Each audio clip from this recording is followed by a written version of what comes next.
When my daughter knew that I was going to be coming here tonight and speaking to you all, she said, you know, Mom, I'm going to come to your speaker series. And I said, oh, that's great. She said, yeah, I want to hear what you're going to tell people about me. And I said, oh, sweetheart, I'm not sure I have a whole lot to tell them about you. And I didn't say this to her, but I do have lots to talk about my son, the almost 24-year-old. Parenting adolescents in today's world is much the same to flying a jet aircraft or performing brain surgery. Any training you would have received 20 years ago is not only useless today, but could also impair your ability to perform well. Successful parenting in adolescent in today's world requires levels of skill, endurance, wisdom, strength, that make piloting an aircraft pale in comparison. Parenting, as we all know, is the most important job that we will ever do in this world. What used to be a sad, quiet joke between Mom and Dad, there's something seriously wrong with our children. I think our son is nuts, or I can't believe they're acting that way, is now becoming accepted more and more as a neurological fact. Adolescents are temporarily brain damaged. Their misfiring brain interacts with the dangerous world we've built around our temporarily disabled youth. There's a wonderful side to the new research that we're becoming more and more aware of from a neurological window. Contrary to what we used to believe, the brain development game is not over by adolescence. That when I first started working in the social work field, and as Chris said, more than 20 years ago, we all thought that, you know, within the first 5 years, your child their brain was fully developed and were well on their way, and there wasn't any more development. So when I used to meet with parents years ago, the critical piece was, okay, so what was their early years like? When were they toilet trained? When did they do all kinds of things? And this was working with adolescents and teens, that we now find that their behavior wasn't necessarily related to kind of those early years, but it's related to the neurological development that they're going through and will go through until their mid-20s. And given that my son is 24, I'm moving that date back till about 27. So,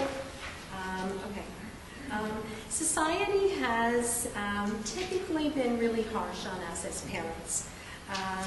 We read about what we're doing wrong in the newspapers, we hear it on the news, articles are written in magazines. People think that we intuitively and permanently know how to parent, that we were born with skills and talents and could automatically parent. We also, some of us thought that we would raise our children by doing what our parents did. There's also some of us who would want to do the exact opposite of what our parents did. And we know now that what worked 20 years ago doesn't work today. So up until now, we believe that all risk-taking, judgment, impaired, aggressive, and oppositional behavior was a function of early childhood. Peer pressure, hormones, and most hurtful to all of us, that it was our poor parenting that created the problems our youth were having. No one thought that massive structural changes in our teenagers' brains were largely to blame. We had no clue that their brains were changing. 95% of brain development is by the age of 5. And the most advanced parts of the brain don't complete their development until the youth is in their mid to late 20s. So we have a slide of the brain. And in the brain on the right-hand side, you see the corpus, and I'm not a medical person, so my pronunciation, and I apologize, might be very wrong, callosum. It has substantial growth in this brain structure. It's a set of nerves that connects all the parts of the brain that must work together to function efficiently in making good decisions. This is critical to intelligence, consciousness, and self-awareness. And at the front on the left-hand side is the prefrontal cortex. It goes through a wild growth spurt that coincides with the onset of adolescence. This is where the most sophisticated of our abilities reside. Emotional control, impulse, restraint, and rational decision making. So that's all developing while our adolescents are developing.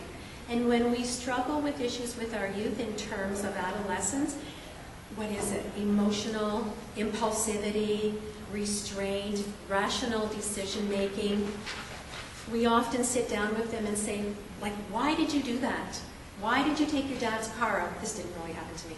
And not, when you're 15 years of age, the person stands there and says, I don't know, which really frustrates us as parents. But the reality is, they really don't know. That impulsively they thought at the time it was a good idea, so they went ahead and they did that. So what does this mean to us? This wild brain development may create new unpredictable thought pathways wherein action thoughts can outrace judgment capabilities. So they think about something before the judgment and what should I be doing kicks in, just as they did in early childhood. Remember back to when your youth was a toddler? We all have fond memories and probably tell stories around the Thanksgiving dinner table about what our little ones did when they were 1.5 or 2. I remember finding my son sitting in the kitchen eating dog food while playing with the dog's water dish.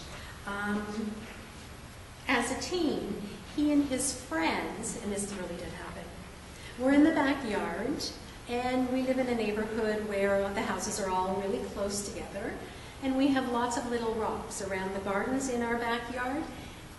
They were throwing rocks at neighbors' windows to see whether they could hit them or not. I'm watching TV in the family room, the doorbell rings, there's an irate neighbor saying, our windows are getting hit by stones, what's going on? Here's my son and his 2 friends in the backyard, having a grand old time. They were like 16 years of age. And when we said to them, brought them in and said, what the heck is going on? I don't know. We're just, bored, and we're just checking to see how far we could throw things, without thinking that perhaps the windows would break and there would be damage. And that would have been a consequence that they would have learned from. So as a parent, we had to say to them, you know what, you now need to go. You need to problem solve this.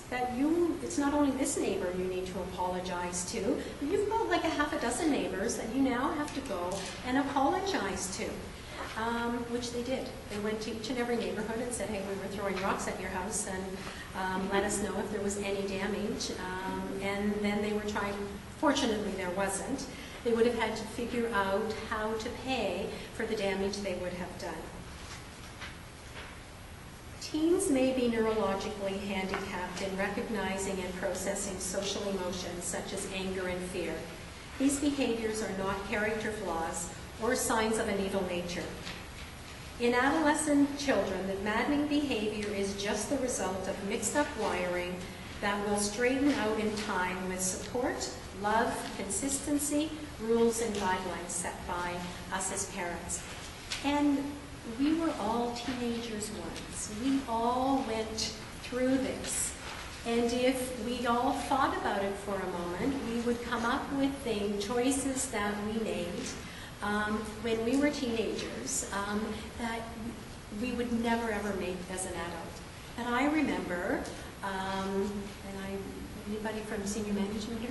I remember when I was a teenager, I lived in a rural community, knew of this party going on in another community, and with a male hitchhiked to this party, and fortunately got picked up by this gentleman who gave us a rough time the entire way to the party about how stupid of a decision it was that we had made to hitchhike to this at all, and how dangerous it was for us to do that.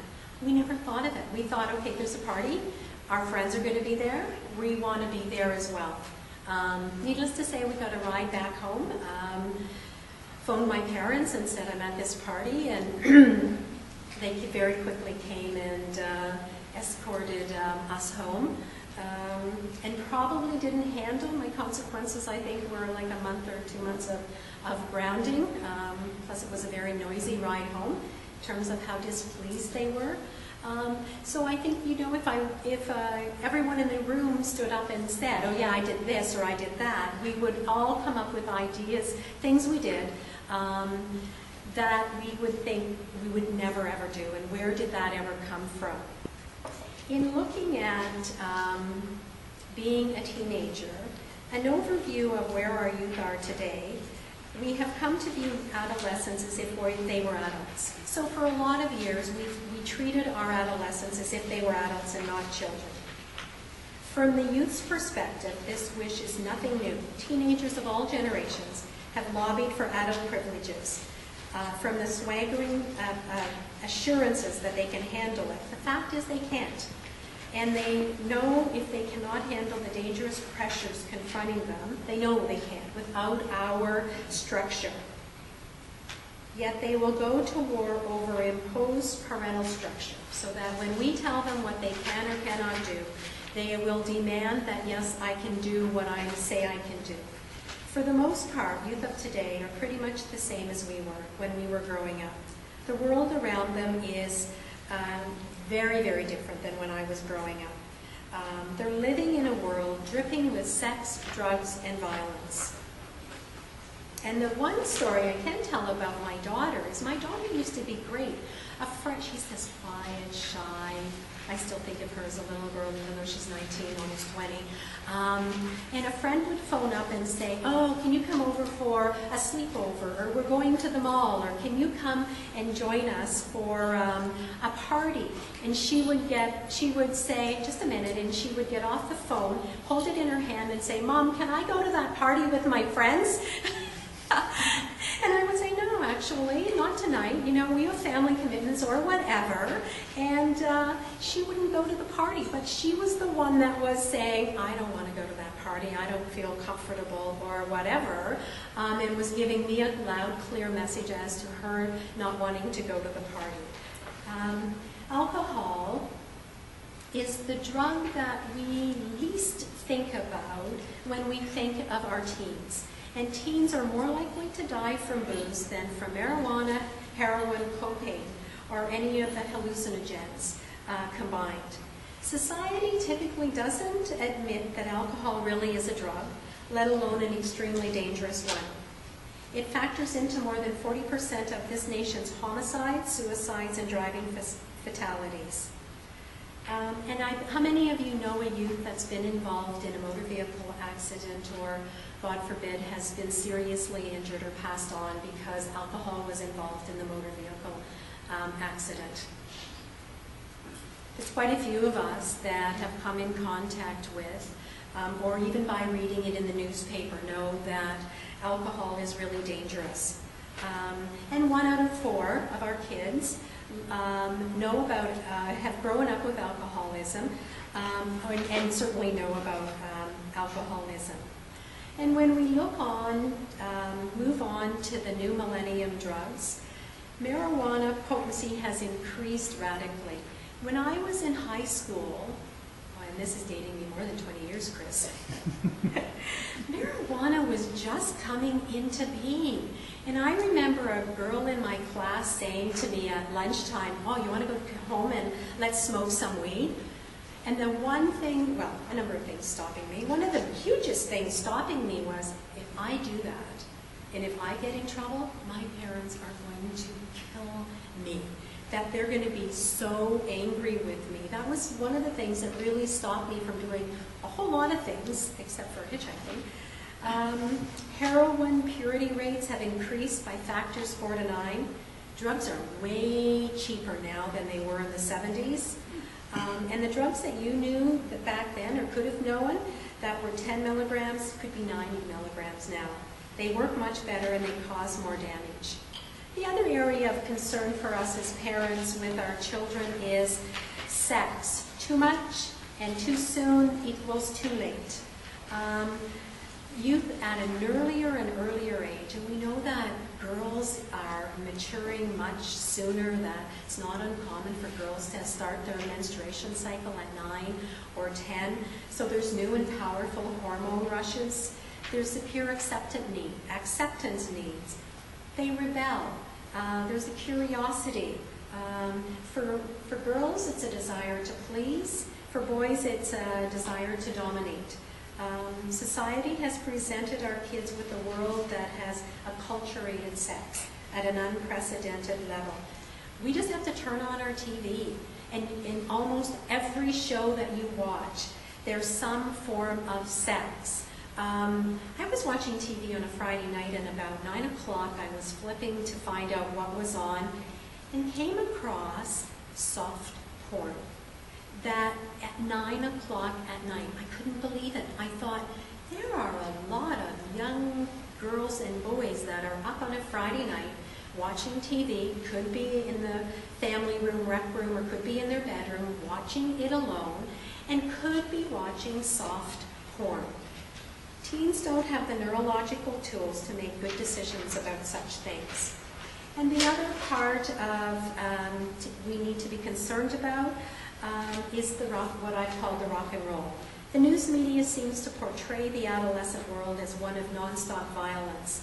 Actually, it is much less violent, but much more deadly than it was years ago. Most parents and students consistently report that they believe violence is widely escalating, and most report being much more fearful. In one of my jobs, I spent a lot of time in youth court. And judges, and we hear in the news, in the press, often that we need to be harder on adolescents. Adolescents are getting away with so much. There's no punishment for adolescents. And I don't know if any of you have heard the name Justice Patty Hartman. She's our youth court, youth judge. And I've heard her speak a number of times, and she says that the sentences for youth under the youth criminal justice system are much harsher and have longer repercussions than for adults under the criminal code. That adolescents end up sometimes with kind of a criminal record for a very long time. We often hear that, and we often think that peers influence our children greatly. Parents of youth sooner or later feel desperately outmatched by the power that peers seem to gain overnight with their youth. I want all of you to believe that we as parents have a much greater impact on our teens' character and value development than their peers. That from day one of our children growing up, that we are imposing good and bad, hopefully mostly good, values, morals, and character development on our youth that carries into teenage years and adulthood. Peer power is important for things like clothes, fetishes, foods, dancing, diets, and of course music. Youth will seek out other kids with similar interests. Initially, the similarity might not be sex, drugs, rock and roll, but may be sharing feelings of anger, depression, self-loathing, or social isolation. That I think most of us as teenagers at one time felt very depressed, didn't feel like we belonged, didn't feel like we had a group of friends that we could hang around with, or friends decided that they were going to be mean to us, or they were going to make negative comments or bully us. So we all, have had feelings of, this isn't a great place to be. How many of you would go back to being an adolescent if you could? If we could time warp back, how many would go back? Not on your life. One person? Wow. We'll talk later. I want to hear. Can you explain how peers influence clutter? Peers, yeah, so they're all messy. So if it's okay for my friend to have a messy room, it's okay for me to have a messy room. If it's okay for me to, if for my friend to stick all their stuff in their knapsack, then that's what I'm going to do. And then when I bring it home and I'm at their house and I see them dumping it out or whatever, then that's what I'm going to do. It's modeling. Peer groups can't ruin kids. We all think that peer groups recruit and then convert good kids into bad kids. How many of you have friends who have the same values, morals, and beliefs that you do? So when you're choosing a friend, we're probably all choosing people with similarities, with common interests, with moral values and morals that we have.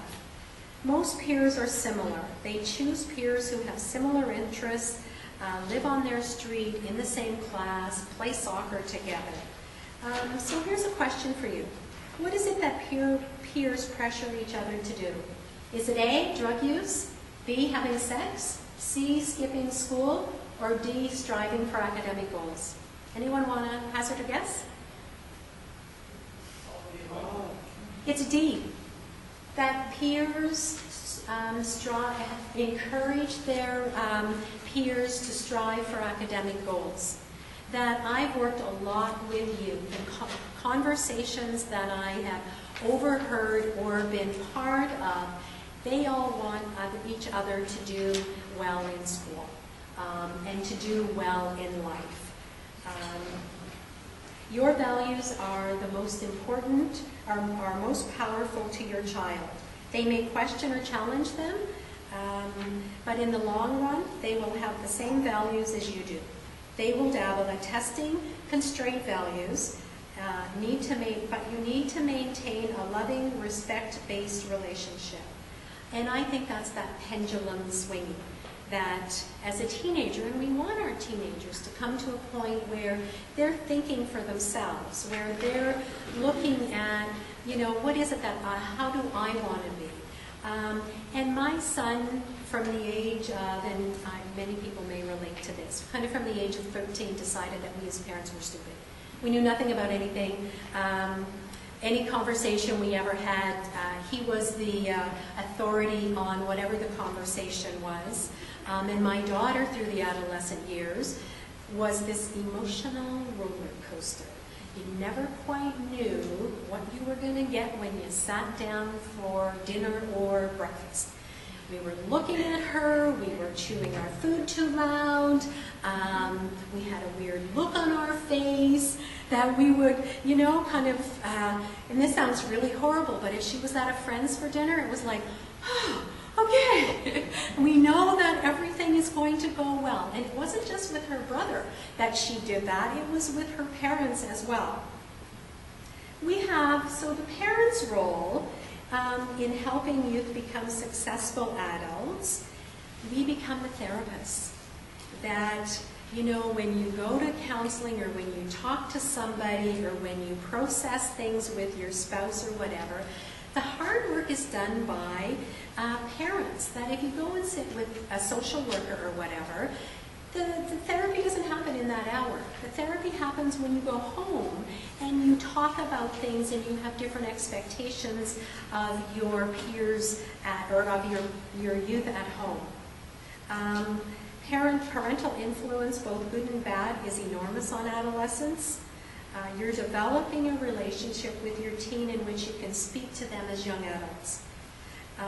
So we need to look at how we can help each other through the tough times. How do we get our youth ready to live in the real world with enough practice, with no big surprises when they get there? Positive changes with adolescents don't occur along nice, straight, predictable lines. There's a wide variability, which looks pretty wacky. In case you haven't noticed, you're not raising one youth. There are about 4 or 5 children wrapped up in that evolving adolescent body of your teens. We need to move forward from our old relationship and start a new relationship. There's lots of serious, scary things going on with your youth, but stop and think. There's also wonderful stuff happening. Remember the diaper stage? Adolescence is very similar. It can be very messy, often smells bad, but it's temporary, and it will end. And we are all living proof that it ends and that you can be successful. So we're going to take a look at making and enforcing rules and decisions as parents. Back before your child's brain exploded with adolescence, making rules and decisions was done simply. You simply told your child what to do, and for the most part, they did it. And typically, if they didn't do it, there was probably a consequence. For my son, it was going to his room for 5 minutes. For my daughter, it was sitting on a chair. I tried putting her in her room once when she was 2 years old, and she totally and completely freaked out. Was so upset that it was like, oh, this is horrible. This is horrible for her. This isn't what I wanted. I wanted to stop whatever she was doing at that time and have her refocus. So the chair in the desk in the kitchen was where she would sit. And one day I came into the kitchen and she's sitting on this chair. And I said, what are you doing? She said, well, my brother told me that I wasn't supposed to be doing something, and he told me to go and sit in timeout. There is 4 years difference between my 2 kids. So sat down with my son to say, yeah, you're not the parent. That, you know, this isn't something that you do. And said to our daughter, he's not the parent. She didn't really get that he wasn't the parent until she was kind of 12. And she kind of woke up one day, and there wasn't any, this is hard to believe, there wasn't any sibling rivalry between them until she was 12, so he would have been 16. And that's when she started to say, wait a minute, I don't have to listen to you, and wait a minute, you can't boss me around. And that's when they would have, not a lot of them, but they would have their differences of opinion. So when we look at making decisions, we need to rule by committee. The balance of power has to shift away from us as a parent and more towards our team. Rules must be created to reflect the realities of each particular situation. It's really hard to sit down and say, okay, here are the rules you're going to live by. Because all of these other situations crop up and you have to go, oh, wow, okay, so never thought of that. And that behavior doesn't fit into to those rules. And your youth's demand for power sharing helps you make better decisions. You have to, they make you kind of tell why you're saying what you're saying, justify why it is, and then proceed, and they tell you that, well, that's really stupid. I don't know why I have to do that. So they hold us true to engaging in them and keeping them part of being part of the decision making. We need to be able to negotiate with our team. Negotiation means open-minded discussion. It means allowing our youth to present a viewpoint without prejudgment or interruption. Remember that confrontation, ridicule, and ultimatums only reinforce bizarre adolescent thoughts and entrench them into your youth's identity. So we need to start with an opening premise. That means that whoever has something to talk about starts off with saying what they want to see happen. So if it's your youth that wants to go to a dance on a Friday night or a school dance, they start out by saying, I want to go to that dance. And then you have an opening response to what they're saying. You may think, yeah, you can go to the dance, or you want to find out more information about the dance. So you always want to react to the proposal without saying yes or no right off the bat. And you always want to acknowledge respect for your youth's position, no matter how hard that is. So the discussion of problems, the youth tells you what's possible, what problems they see in the request, and the parents talk about what the issues are. You move into a problem-solving area. You develop solutions to the problems raised. So if your youth wants to go to a dance, and you know that there's going to be supervision, and you want to know how they're going to get there, who they're going with, how they're going to get back home. And if there's any questions throughout this, you clarify all of that. And you may reach a compromise. If the dance is till midnight and your youth has never been out till midnight, and you, don't want to drive after 11 o'clock, your compromise may be, you know what, happy to pick you up at the dance, but want you home by 11 o'clock because I don't like driving after 11, or I need to be in bed by 11, or whatever the reason is. And then there's the final options. If you're not getting anywhere, you take a break and you say, you know what, we need to take a break from this, and why don't we, talk about it in the morning? Why don't you think about kind of how it's going to work, you going to the dance, and why don't I think about kind of options that I can come up with to support you in whatever that the decision is that they want to make. So tips for negotiating rules and decisions. We need to keep it dynamic. Your youth is constantly changing and growing, so should the rules. We need to stop assuming control and giving fast answers. We need to act confused. And that's pretty easy for me most days with when my kids were younger and even now. And ask for more information. I said I wasn't going to talk about my daughter tonight. She would probably do this today. She has always complained that I ask too many questions. Mom, why do you always ask so many questions? And it's because I care and love about you, and I need to know what's going on in your life. And I would say to her, if you would come home from school and say, Mom, I did blah, blah, blah, blah, blah at school today, I'd have no questions to ask. But because you come home and say, I didn't do anything, or I don't know what I did, then I need to ask questions to find out kind of what your day was like. And my questions hopefully are going to jog your memory.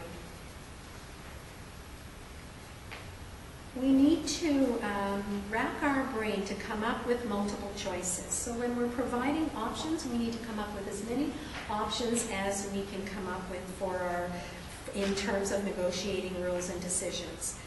We need to know from a parent perspective what our boundaries are. We need to keep them clear in our youth's head and in our head. It's like, unless it's life-threatening, like providing alcohol to your underage youth. And when my son was going to his prom in grade 12, there was a party afterwards at somebody's cottage. And he said, will you guys buy me a case of beer? He's 18, 17 turning 18. Will you guys buy me a case of beer for the party? All the other parents are buying their kids cases of beer. And we said, no, we can't support you drinking. We can't support buying beer. And we could never live with ourselves if something happened to you and we had purchased beer for you. So he didn't get his beer. And actually, he came home from that party early because it was a really good choice on his part. It was crashed by a bunch of people who brought in all kinds of drugs and started acting really inappropriately, and he felt really uncomfortable, and he came home. We were expecting him to stay overnight, and at 2 o'clock in the morning, a car dropped him off. His friend dropped him off. And he said, yeah, it was awful. I wasn't comfortable at all.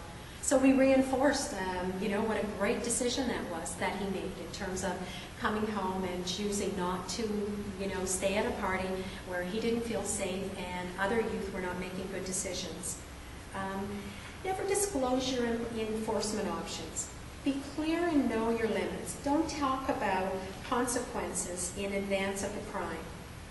Don't end up with your youth weighing whether drinking is, worth a month's grounding. That, if we had said, if you go to that party or that prom party and you drink, we're going to ground you for a month, then we're putting our son in a position of, okay, so do I drink and risk or don't I drink? We didn't share that with him. If he would have drank and came home, then we would have had a conversation about kind of the decision he made and what would the consequence be for the decision he made.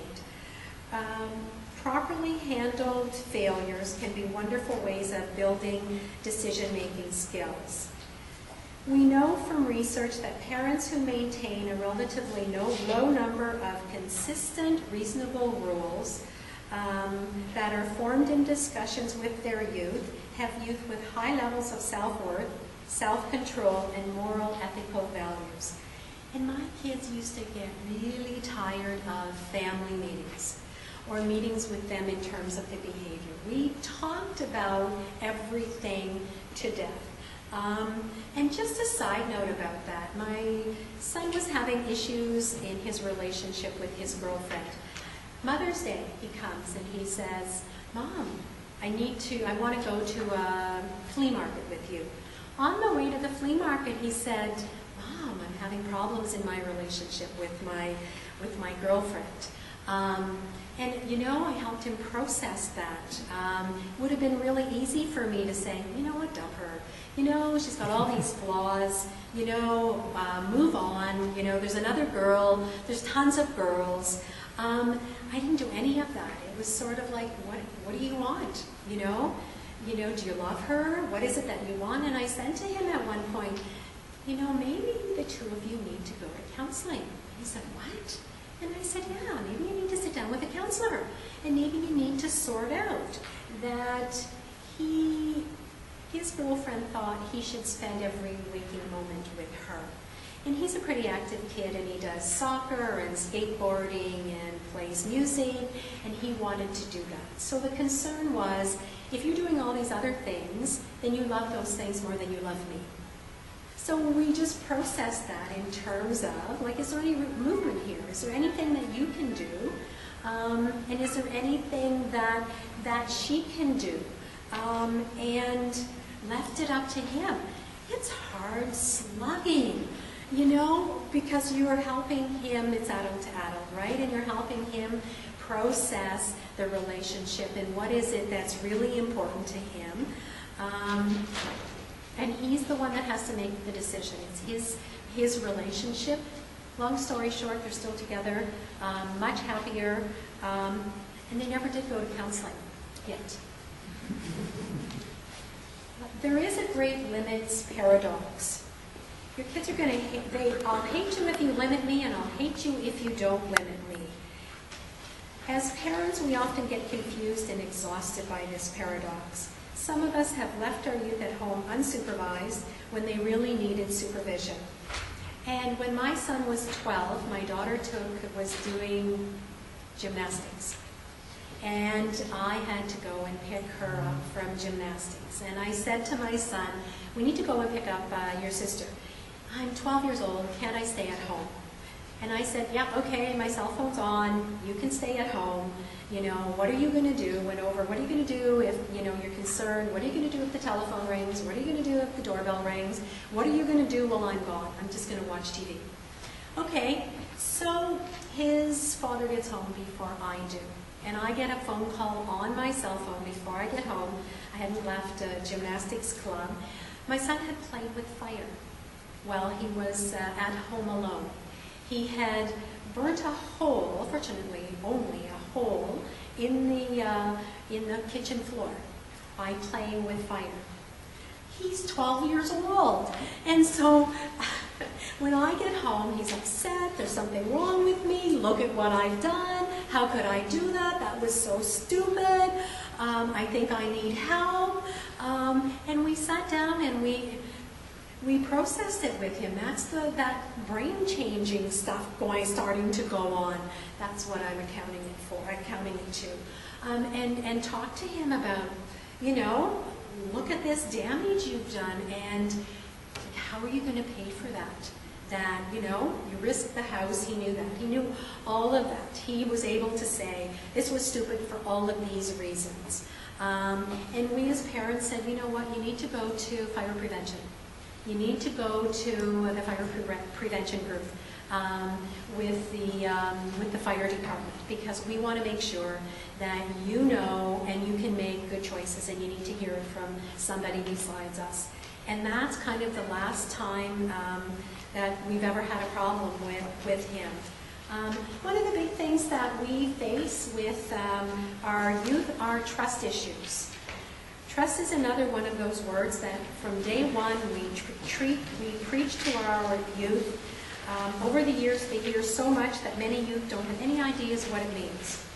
Trust, like respect, is one of those very few, very critical, and very complex concepts we absolutely must teach our youth. It's important that we separate the youth's violations of trust as aspects of behavior completely, apart from the lesser misdemeanors, in other words. It's not the violation of curfew that's the big issue, it's the lying about the violation that is the big issue. And my son one night, and this is where we should have been suspicious, that he was not on the up and up, comes to us and says on a Sunday night, "Oh, I want to go to my friend's house to study for a test tomorrow." Well, if you knew my son, he did barely enough homework kind of to get by and really never studied with his friends. And we said, "Oh, okay, wow, you know, he's in grade 12, he's finally got it, that you got to study to get the good marks." So we said, "What time are you going to be home? It's a school night, and what time do you think is fair for you to be home?" He said, "I'm going to be home at 11. I said, "Okay, you be home at 11 o'clock. So 12 o'clock comes, he's not at home. We've provided him with a cell phone, it's off. We start phoning friends, we can't get a hold of him anywhere. At 2 o'clock in the morning, he comes home. So his father and I are sitting in the living room waiting for him. "Where were you?" And then he comes clean. He said, "Well, I decided to go to the movies. I wasn't really ever going to do homework. And you shouldn't be surprised about that because I don't do homework. And I was going to the movies." And we said, "Wow, you know, we trusted you and we can't trust you anymore." And he was pretty smug. He said, "You know what? Guilt doesn't really work for me. You know, we can sit here all night and talk and it's, you know, you're not going to make me feel bad for what we did." And so we, you know, said, "You know what? We're not going to talk about this tonight. We're going to talk about it tomorrow night." So we had to separate, for him, we had to separate the trust violation. It's a betrayal of trust from kind of the not following the rules. So we sat down with him and said, "You know, you need to explain to us kind of this betrayal of trust, how we trusted you to be at your friends and that you really didn't have any intention on going to your friends." And so he said, "Why don't you just ground me?" We said, No, we're not grounding you. You need to talk to us about this trust issue. You need to talk to us about, you know, kind of how it fits for who you are as a person, for your values, and for kind of making future decisions." So he came back and he said, "This is too hard. I don't want to do this. Why don't you just ground me for a couple of weeks?" We said, "No, we're not going to ground you. This is really serious stuff. This is a serious trust violation. And you need to figure out how to rebuild our trust." And then he came back and said, "Yeah, you know what? I blew it. Eventually, I totally lied to you. And you shouldn't believe me, and you shouldn't trust me. I need to be able to be trusted.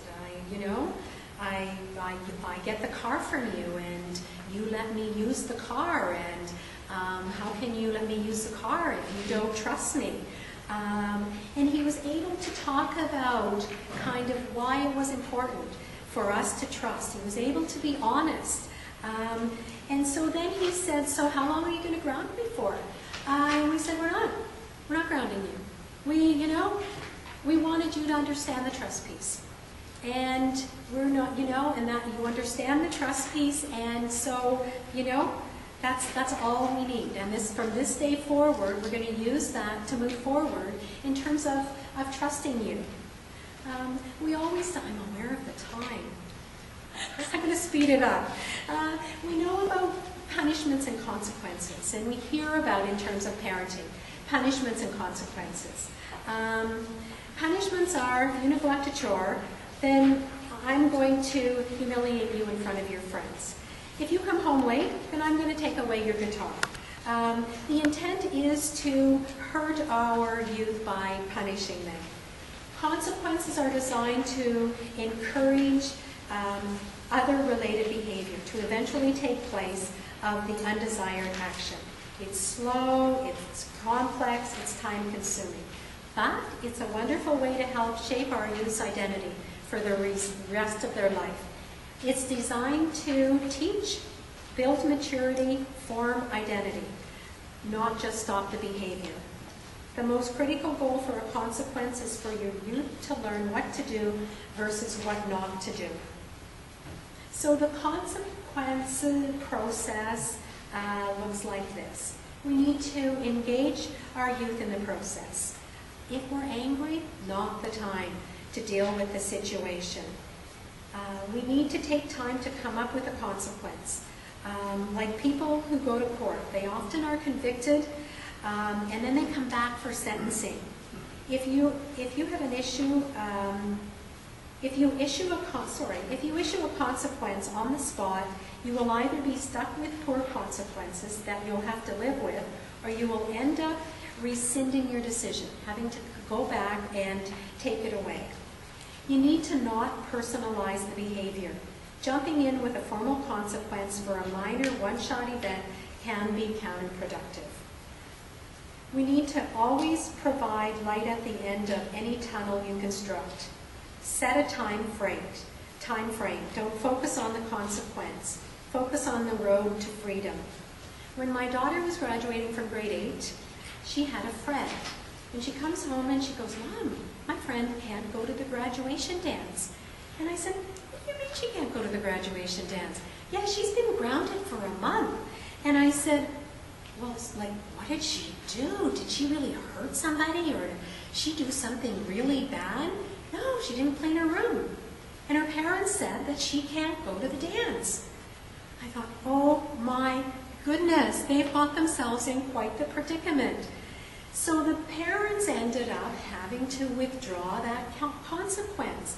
That the dad went to the mom and said, "She has to go to her grade 8 graduation dance. We can't do that." So they had to retreat and they had to renegotiate that with this girl. Never give in to threats made by your children. If they threaten to run away because of the consequence, don't rise to the bait. Deflect if you can. Talk about it tomorrow. If they won't give out, then you need to be pretty frank and say, "Well, I hope you won't run away because I love you and I would miss you. I can't let your threat change what I think is best for you." You have to resist the overwhelming urge to threaten back. Be really easy to say, "Oh yeah, you run away, I'm going to call the cops and they're going to bring you right back. And then you're going to be grounded for a month." Can't do that. So now we're going to move into problem-solving strategies. And the one that we deal with lots, and our children live in a society where there's lots of, is aggression. We need to cherish our youth's peaceful, non-aggressive moments as special gifts and understand that their aggressive, in-your-face behavior is normal to some degree. And when we think about it, there's lots of times when our youth are doing really well, and we need to remember that. And we need to see our screaming youth's face with the memory of the tantruming when they were 2. The flailing around, the throwing on the floor, the throwing things. This is just larger, bigger, louder, and scarier. So what to do with aggression? Don't become aggressive back. Using aggression against aggression is called war. We see that all the time in our world. We need to stand calmly, easier said than done, hands at our side, and when they're finished yelling, we need to say something like, "You know what, no one's yelling at you," and then walk away.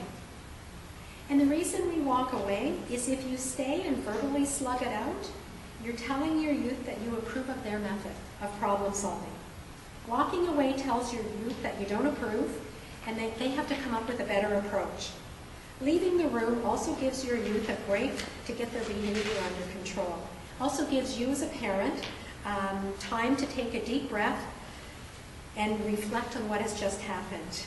Your youth will come to you eventually, will want to talk, will be able to negotiate with you at that point. Another area that we may be challenged with is the appearance. We always think that youth, we don't like the way they dress, we don't like their hair, we don't like how many piercings they have, look at all those tattoos. It's a harmless expression of identity. And it's a critical step in our youth figuring out who they are.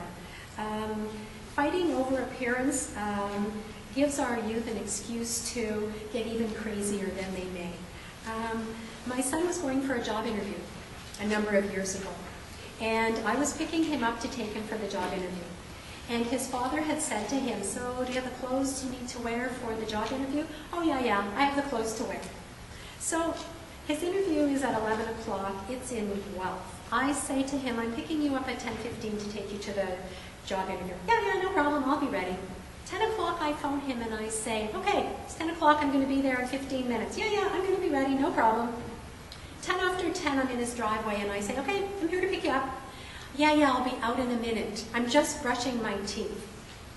25 after 10, he comes out of the house and he's got on these jeans with, if they have one hole in them, they have 50 holes in them.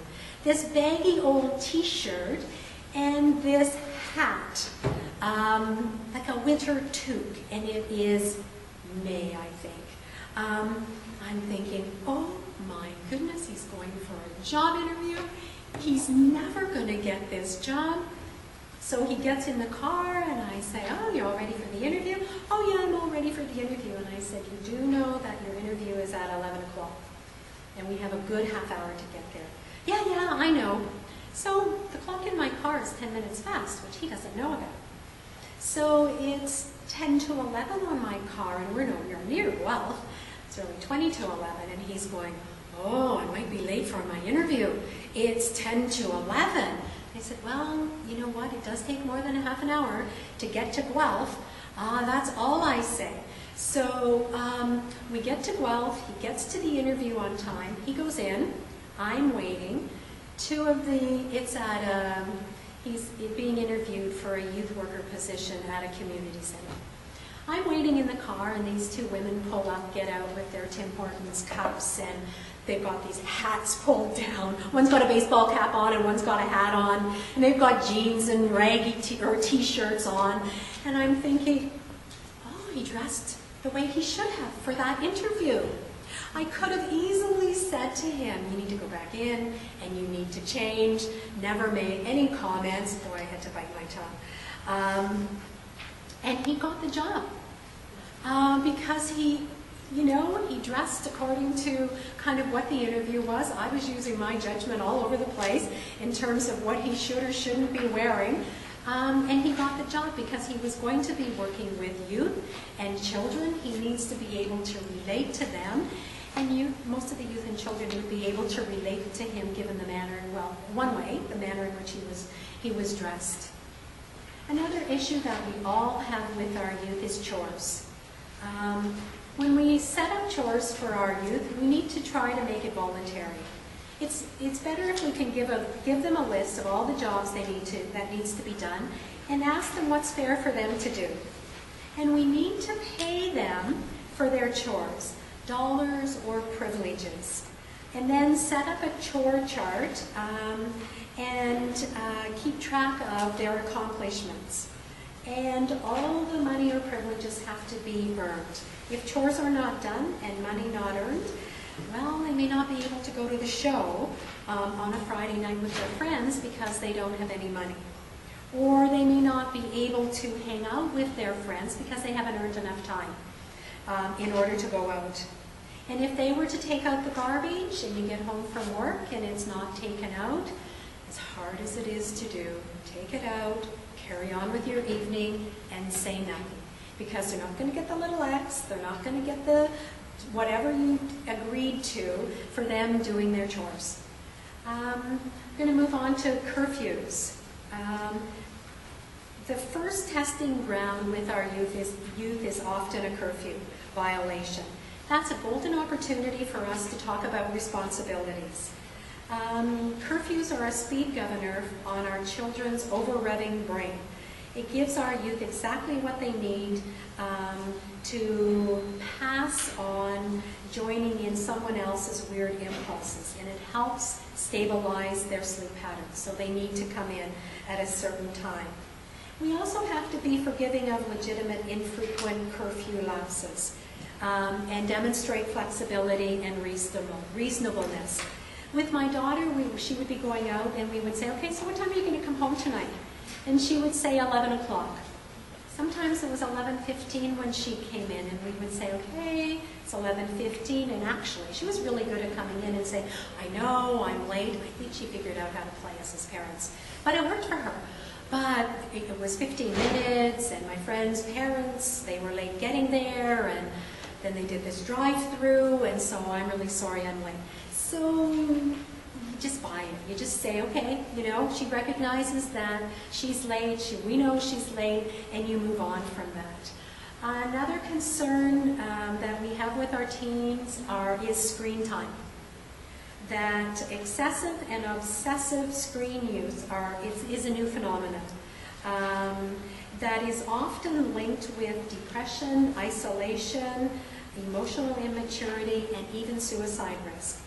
We must monitor all .com relationships, just as you would real ones. If you see your child beginning to be obsessive, you need to sit down and talk about them with your concerns. You need to acknowledge that their opinion is probably going to be different than yours. You need to negotiate screen time. Screen time includes TV time. Pediatrician that I have worked with for many years says that youth should not be in front of a screen for any more than 2 hours a day, maximum. That includes television watching.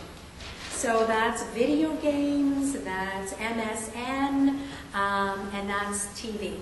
And he feels that it's detrimental, and I agree with him, if your youth is spending more time with, on the screen in whatever capacity. We all love to hate our youth's music, that I think we can all think about when we were teens and our parents hated the music that we were listening to. If your youth is doing well in school, following the rules, demonstrating that they're not being influenced by bad lyrics, let them listen to the songs that they want to listen to. It's not obviously negatively impacting on their life. But if they're not doing well in school, if they're not following the rules, if they're using inappropriate language all of the time, you need to develop some controls for them. You need to limit the music they listen to.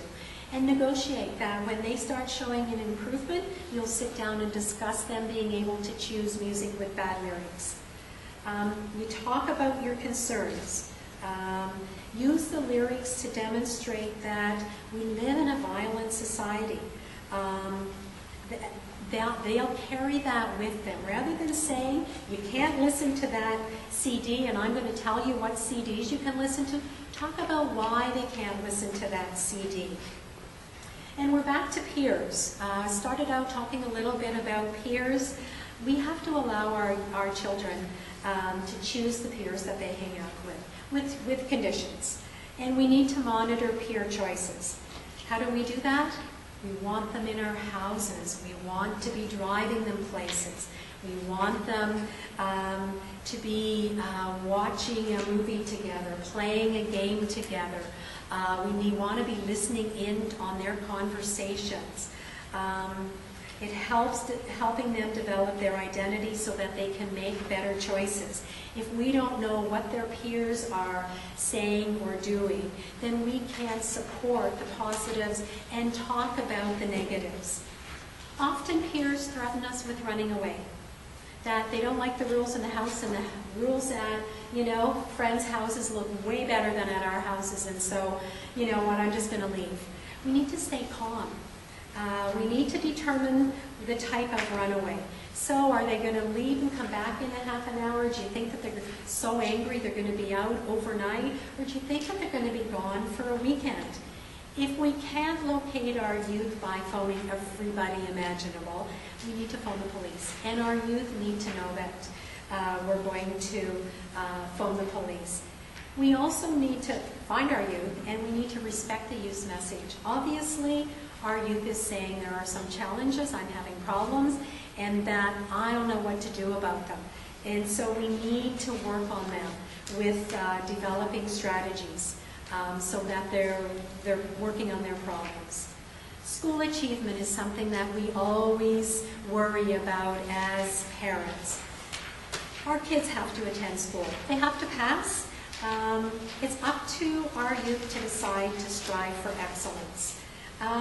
We can bribe them by paying them or by giving them incentives. I tried to do that with my son when he was in grade 11 and he was in grade 12, and he was kind of doing the bare minimum to get by, and we sat down and talked to him about, you say you want to go to university, the amount of effort and time you're putting into your schoolwork's not going to get you into university. What is it that we can do as parents to help motivate you? Could we pay you for better marks? We're happy to pay you. And he said, you know what, I'm not motivated by money. You paying me isn't going to make me study, work any harder. And it's that natural, logical consequences that happened for him. So grade 12 comes along, he's applying for university because he really wants to go to university. He has a 67% average. And so he's waiting and waiting and waiting for his acceptance letters. And he's getting really worried, and he's saying, Mom, I'm not getting accepted. And it's like, well, I don't know what the cutoff is. I don't know what marks they're accepting. Long story short, he didn't get accepted and had to go back for a term to upgrade his marks. And you want them to learn from situations like that. That's a situation where he gets to make a choice, and the consequence is not life-threatening, could be embarrassing to him with respect to his friends, delays him doing things because he's got an extra year before he can reapply to university. And he did reapply with an 81% average, and he did get in the next year. School attendance is something we struggle with. We need to get our kids to school at any cost.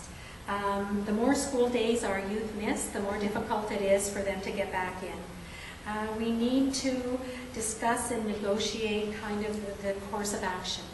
What's going on with them that they're not going to school? Is it something at home? Is it something at school? We need to get them back to school. Supervision is a critical part of what we need to do as parents. We need to provide supervision 24 hours a day, 7 days a week. We need to encourage after-school activities, encourage them to stay at the library to do their homework. We can't leave them at home on the weekends or on holidays. We need to get somebody to house sit. We need to provide them with a safer place for them to explore. If we leave them at home, they invite two friends who invite two friends, and you end up with all kinds of people at your house and potential damage and an innocent little get-together getting way out of hand that they have no ability to manage. One of the things that we are sometimes faced with is our youth's rage. We all know what it looks like. We all know that adolescence is a tough time with changes, and that youth are raised in a rage-based culture. We see it on TV, we read about it in the newspaper, the movies are really, really violent, hockey games are really, really violent. So if our youth does rage, they're pretty embarrassed. After that, they're pretty frightened that this might be who they are, and they'd rather act like nothing has happened. If we as parents rage in response to our youth's rage, we're teaching our youth that's the way to handle conflict. It can make us dislike our own youth for making us feel and act so horribly. When we dislike our children, they know it. and they sense our withdrawal of love, fueling the rage. Loss of parental control leads to more rages. So we need to learn how to deflect our adolescent rage. We need to depersonalize the behavior. They don't really mean those horrible things they're saying. We need to get away emotionally and physically, if need be. So if they're raging, we need to leave the room. We need to distance ourselves. If they're wanting to bolt out the door, running is preferable to a possible physical confrontation. Allow them to go is not a weakness. When they come home, they know that you're going to sit down and you're going to talk about what went on. Try to regain calmness. In 4 years, they're going to be going off to work, university. Just safely containing the rage is a job well done. If the rage repeats, you need to get help right away because they're developing a pattern of coping that's not healthy, that could become life-threatening to themselves or to other people. So once the rage is over, there's kind of a two-step process. It's like a hurricane. You go in after the storm. You have to follow up with them to repair the damage that's done. And you need to teach them that the follow-up can strengthen your relationship. If they're not ready to talk, then set a time up when they are ready to talk. Leave what happened last night, or just leave it and don't talk about it. They're aware of what they said. They don't need to go back there. Let them know when, ask if you can give them a hug. If they don't want a hug, tell them you're ready to hug them anytime they're ready to have a hug. They expect that you're going to talk about punishments. Talk about how could you. Don't do any of that. Talk about your contribution to the rage. Focus on the mistakes that you possibly made, things you may have regretted saying. Tell them what you learned and what you would do differently next time. We're human and we don't handle all situations well. Speak openly about how gut-wrenching the episode was for you, how scary the feelings were, how scary it was to see them, be out of control and not able to manage their behavior. Show them strength and control like they have never knew existed. Be their parent. Problem-solving strategies related to drugs. We're terrified about losing our youth to drugs. We need to know how to differentiate the symptoms of drug use from the symptoms of normal adolescence. Sometimes they're amazingly similar. What are you to do about your suspicion that your youth is doing drugs? The reasons youth do drugs, they do it impulsively. Their brains don't work so well. There's upheaval and turmoil, and it takes some of that away. It's also being cool. They do things you don't do just because you don't do them. They use to solve problems. If they're shy, depressed, anxiety, it magically, usually, improves after a few hits of whatever. The deadly part is that you need more and more to become less anxious, less shy. Some of the common drugs, I'm going to skip through these. We probably all know them. We talked about alcohol. We all probably know the symptoms of somebody who's using drugs and the toxic levels. If you see extreme behaviors, you need to go to the hospital. My daughter and her friend went to a party one night, and the friend's father was driving and another friend was bringing them home. And the parents were at the party to supervise, and we asked our daughter what time she was coming home. She's coming home at 11. She comes home at 11. We asked her if her friend came home with her. No, she refused to come. That's all she said, and she went to bed. 4 o'clock in the morning, her telephone rings. The mother of the friend phoned to say, our daughter was brought home by 2 friends, totally and completely drunk or something. Can you wake your daughter and find out what is it that she was doing at this party? And other than alcohol, our daughter hadn't seen her do anything. The parents took her to the hospital. They tried putting her in the shower. She passed out in the shower. They took her to the hospital. She had to have her stomach pumped. This is a party where the parents were at.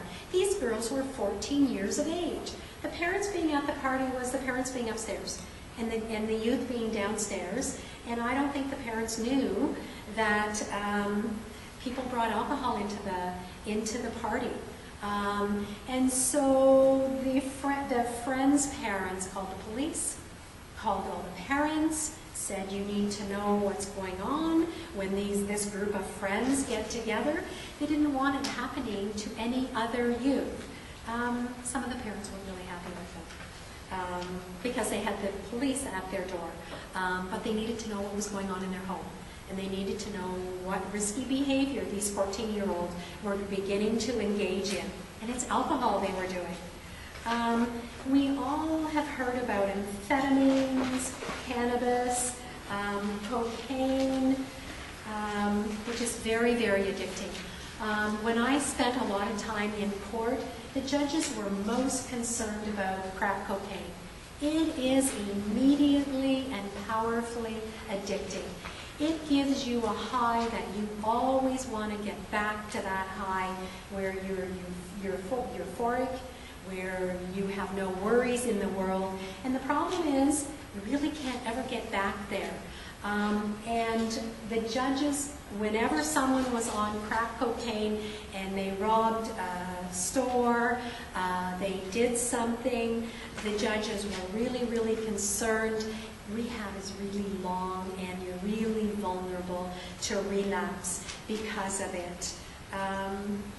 Hallucinogens, many youth on them, look to parents like they're having a nervous breakdown with the youth crying and screaming. I'm going to leave that with you for you to read in terms of what the symptoms are. What to do as a parent. If you are really concerned about your child's behavior, go to the hospital because they can do an assessment and evaluation. As parents, set a drug-free example with yourself. Set a zero tolerance for drugs. Monitor drug symptoms quietly. And here's confession time for me. Initially, when my kids were in grade 7 and 8, they did their own laundry. And then I took over the laundry because it just became a problem because I was the keeper of the laundry. Time to put your laundry in the washer. Time to take it from the washer into the dryer. Time to take it out of the dryer. And if I missed it 3 days later, the laundry room smells really bad and there's molding laundry in the tub. But by taking it back, I did my kids' laundry, so every week I was in their room, I was in their drawers. I had every reason in the world to be in their drawers because I was also putting their laundry away. So I was aware of what they had or didn't have. And they knew that I was doing that because, you know, the clothes always ended up back in the drawers, and they knew I was doing the laundry. Sit down with your youth and talk about the drugs and get help. Talk to somebody. Obtain a risk assessment. There's lots of places in town, in the city that does that. The other thing we struggle with as parents is sex and dating. We should be talking to our youth on an ongoing dialogue of 1,000 mini talks. You have to have these talks. Talking with youth about sex tends to postpone the first intercourse and tends to make sexual activity lower risk. Don't wait for your youth to come to you. They're probably not ever going to come to you. Sit down with your youth. I think from the time my kids were little, we were talking about sex. We had books called Where Did I Come From and What's Happening to Me? I mean, it talks about, you know, babies being formed and kind of physical development. Don't be afraid to state the obvious. Abstinence for adolescents is clearly the best policy. And it's do the role playing, those dumb role plays with your kids that your kids really hate. with your daughter. Talk to them, help them develop practice responses. If you loved me, you'd have sex with me. Make sure they have the tools to answer those. Sex for girls is emotional intimacy, commitment and love. For boys, it's conquest and physical release. When talking about pregnancy, ask if you know someone who got pregnant. That was a conversation for the whole time my kids were in high school. They would come home and say, "You'll never believe that so-and-so is having a baby. So-and-so's sister is pregnant." And we would always talk about, making good choices, making responsible decisions. Discussions of contraceptions tend to postpone a youth's first intercourse as well as reduce high-risk behavior. Discuss homosexuality. That my son, when he was a little kid, he has a gay uncle. And we had lots of talks about, relationships and boy-boy relationships and girl-girl relationships and boy-girl relationships.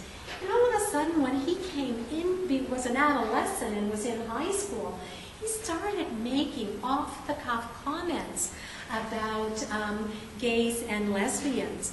And we were always having these comments about, wait a minute, where is this coming from? You're talking about people that you really love and care about, your uncle and, your godfather. You have to keep it on the table because society is often pretty judgmental, and his friends were judgmental, and he was picking that up. Not that I agree with that, and I don't agree with that. And also, he knew that was a trigger for us. So they find out what your buttons are, and they say things he did anyways, said things because he knew that there was going to get, there was going to be a discussion. That pendulum was way over here, and it had to come here, and he knew where we were with respect to that. Dating, all of our youth are going to date. We need to negotiate rules in advance of relationships. We need to discuss relationships in advance of relationships.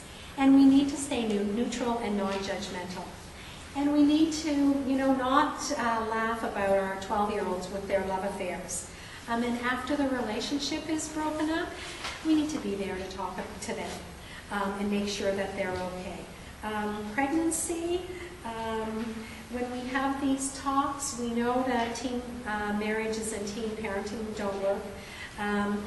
There's an increasing number of babies and young children being admitted into foster homes because the teenage moms aren't able to parent. And when we have these discussions with our youth, state your beliefs. Don't make this mistake of thinking that talking about sex increases the odds of it happening too early. It's quite the opposite. Getting help. There's lots of places to go to get help. There's lots of different types of people and professions who help. There's a list of kind of a definition of what psychologists, psychiatrists, social workers, counselors, nurse therapists, just a few of the people that can help us. Parents for Children's Mental Health have put together a resource list that's at the back of the room. It's a brochure for, if you haven't picked it up, for you to pick it up. It lists all of the services, organizations that can provide us with help regardless of what problem we're struggling with. The future. We know that our youth are going to get through it. We know that we're going to help them. We know that in, 4 or 5 years, our well-adjusted young adult is going to wonder why we age so much in the 5 years and why we have so many gray hairs. And I think my son from time to time wonders that.